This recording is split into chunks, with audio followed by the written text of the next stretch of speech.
Hello friends, last लेक्चरला आपण बघितलं की RC सिरीज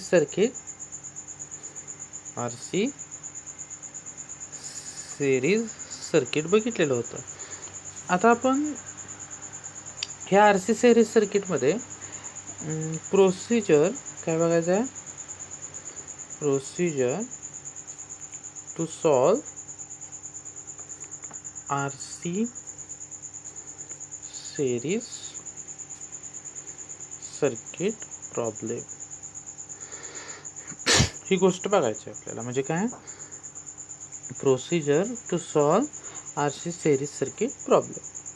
तर त्याच्या अगोदर थोडीशी रिव्हिजन घेतो. हे R आणि हे काय असणार आहे? तुमचं XC असणार आहे. इथं आपण काय जोडलेलं आहे? AC सप्लाय हा जोडलेला आहे. ह्याच्या अक्रॉसचं व्होल्टेज काय असतं? VR. ह्याच्या अक्रॉसचं VC. हे R आहे, हे XC आहे, इथं V दिलेलं आहे. ओके,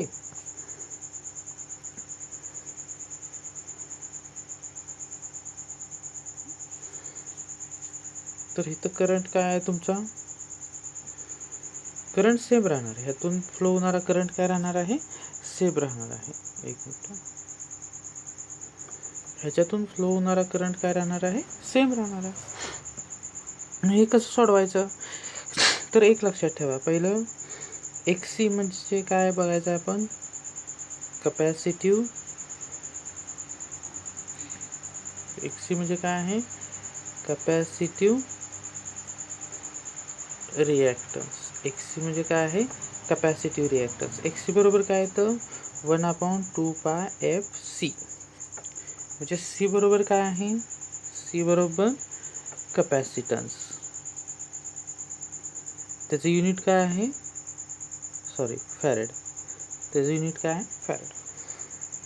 तर गणित कसं दिलेलं असेल तुम्हाला? तर गणित देताना तुम्हाला I दिलेलं असेल किंवा I आणि V दिलेलं असतं. ओके, ह्याच्यावरून Z काढू शकता. तर Z कसं काढू शकता? तर आपल्याला माहिती आहे V = I × Z. V = I × Z. मग I बरोबर काय येतं? तर V/Z येतं. I बरोबर काय येतं? V/Z येतं इन एम्पियर. तर किंवा Z बरोबर काय येतं? V/I in ohm. I जर दिला असेल तर हे फॉर्म्युल्यानं निघू शकतं. I जर दिलेला असेल तर हे निघू शकतं. आता Z इम्पिडन्स ट्रायंगलवरून RC सिरीज सर्किटचं आपण असं बघितलेलं होतं, बरोबर का? हे काय येणार? R, XC हे Z. ह्याच्यावरून Z बरोबर काय निघतं? तर √R² + XC². √R² + XC². XC म्हणजे कपॅसिटिव्ह रिॲक्टन्स. Z म्हणजे काय आहे? तुमचा इम्पिडन्स. Zलाच काय म्हणतो आपण?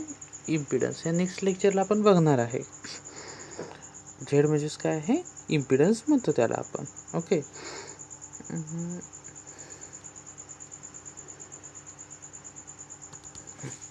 आता पॉवर फॅक्टर कसा काढायचा बघू. पॉवर फॅक्टर बरोबर काय येणार? मग R/Z1 येतो.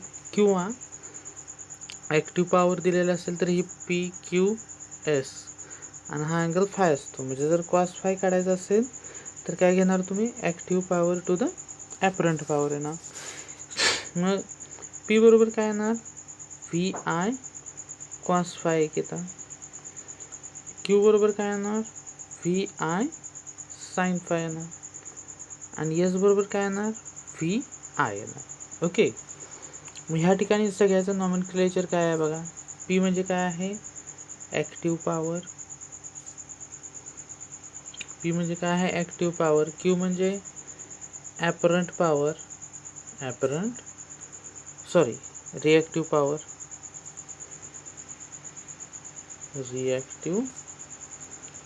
पॉवर. S म्हणजे काय आहे? Apparent power. S म्हणजे काय आहे? Apparent power. मग ह्याचं युनिट काय आहे? किलोवॅट. ह्याचं मोठे युनिट लिहिते सगळे kVAR आणि ह्याचं kVA आहे. तर ॲक्च्युली आपण प्रॉब्लेम घेतल्याशिवाय हे समजणार नाही आहे आपल्याला कसं सॉल्व करायचं आहे. पण एक सिम्पल आयडिया यावी तुम्हाला, त्याच्यासाठी हा व्हिडिओ बनवलेला आहे. मग ह्यामध्ये बघा काय आहे, व्ही आर आणि व्ही सी परत काढायचं असेल तर कसं काढणार. तर व्ही आर म्हणजे काय आहे, voltage drop across resistance. V R कुठला आहे हे पहा, ही डायग्राम बघा.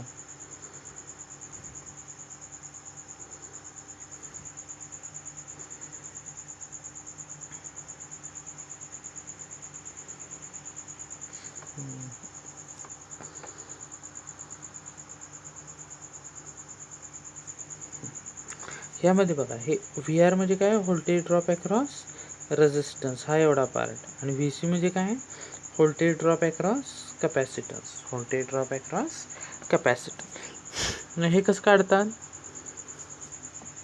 हे जो युनिट काय येतं, व्होल्टेज येतं. मग हे बरोबर काय ना, आय इंटू आर. आणि व्ही सी कसं काढायचा, व्ही सीला काय म्हणतात, तर व्होल्टेज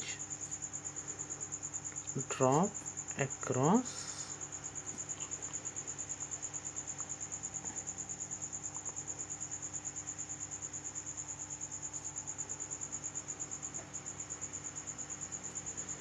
हे काय येतं, आय इंटू एक्स येतो.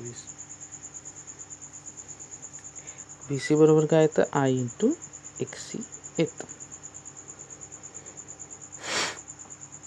येते का लक्षात.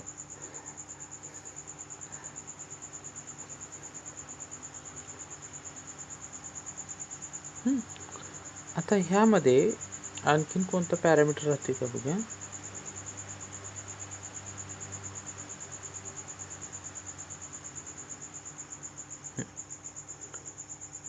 आणखीन ह्यामध्ये समजा जर नॉमेनक्लेचर बघितलेले आहेत. आय म्हणजे काय आहे, करंट. आय म्हणजे काय आहे, करंट. ह्याचं युनिट ॲम्पियर येतं. आर म्हणजे रेजिस्टन्स, ह्याचं युनिट ओहम येतं. एक्सी म्हणजे काय, कॅपॅसिटिव्ह रिॲक्टन्स, ह्याचं युनिट ओहम. झेड म्हणजे काय आहे, इम्पिडन्स, ह्याचं पण युनिट ओहम. व्ही म्हणजे व्ही आर आणि व्ही सी, ह्या तिघांचं पण युनिट काय येतं, व्होल्टेज येतं. ह्याचं युनिट काय ना, व्होल्ट येतं. तर या अशा पद्धतीनं प्रोसिजर आहे. प्रोसिजर काय आहे अनेकदा सांगतो. जर व्होल्टेज आणि करंट दिला असेल तर ह्याच्यावरून झेड काढायचा. झेड दिल्यानंतर पॉवर फॅक्टर विचारला असेल तर काय फॉर्म्युला आहे, आर अपॉन झेड. फॉर्म्युला लिहून देतो तुम्हाला. V is equals to I into Z वापरायचा. कधी, ए सी सर्किटमध्ये. ए सी सर्किटमध्ये V is equals to I into Z वापरायचा. ओके. मग पॉवर फॅक्टर झाला याचा काढून. झेड बरोबर काय येतं, under root of R square plus X C square येतो. आता ह्यामध्ये सी जर दिला असेल, फक्त सी जर नोन असेल तर एक्स सी कसा काढणार आपण, ह्याचा 1/2 पाय एफ सी, ह्याच्यावरून सी काढला, एक्स सी काढला जातो. एक फक्त तुम्ही पॉईंट नोट डाऊन करून घ्या, तुमच्या फ्युचरसाठी इम्पॉर्टंट आहे. when capacitor are connected in series, there will voltage stability takes place. हे एक वाक्य तुम्ही तुमच्या कॉपीत नोट डाऊन करून घ्या. when capacitor are connected in series, there is a voltage stability takes place. तर हा झाला व्हिडिओ मित्रांनो. नेक्स्ट लेक्चरला आपण ह्याचे 5 व्हिडिओ तयार करतोय. आपण ह्याचे काय करतोय, 5 प्रॉब्लेम घेणार आहे. कशावरचे? आर सी सिरीज सर्किटवरचे, आर सी सिरीज सर्किटवरचे. ओके. आणि त्यानंतर मग आपण आर एल सी सिरीज सर्किटच्या नादाला लागू. फक्त एक सांगतो मित्रांनो की ह्या आर एल सी सिरीज सर्किटवर जास्त प्रॉब्लेम विचारले जातात एक्झाममध्ये. पण हे कसं आहे, R C and R L हे लोड जोपर्यंत कळत नाही तोपर्यंत आर एल सीकडे जाण्यात काही अर्थ नाही. तर व्हिडिओ आवडला असेल तर नक्कीच एक लाईक, शेअर आणि सबस्क्राईब करा. Thank you so much.